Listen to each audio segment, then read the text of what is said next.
তরমুজ লাল হইবো ভাই? সব ডিলা আলু আর মার বাপ ভাই সার্ভিস ভাই সার্ভিস ভাই তরমুজটা দেন তো। ভাই এই তরমুজটা ভালো হইব না ভাই। এটা ভালো হইবো না? একটা মাল দেই, ওই মালটা নিয়ে দেখেন পুরো একদম করকরে লাল হইব। স্বাদ হলে কিন্তু আমি নিমু না ভাই, আগে বুঝলেন। এই মিয়া সাদা হলে মাল দিবেন না মিয়া, তরমুজের বাজারে আগুন লাগিয়ে দিছি কইলাম না মিয়া। আচ্ছা এটা তাহলে কাটটা দেন। ভাই কাটটা দিলে একদম 500 টাকা বলবো। কি 500? না না ভাই, আমি 300 টাকা হলে নিমু ভাই। 300 দিবেন? ভাই যান আয়েন ভাই।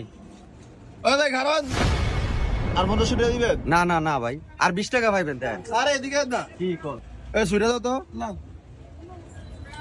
320 দিন ভাই, এটা পুরো একদম লাল হইব, কর আগু দিব। আচ্ছা এই যে আগুন, এই ভাই সামনে আগুন, এই আগুন, এই যে ভাই এই যে ভাই সামনে শুনতে, এই যে এই যে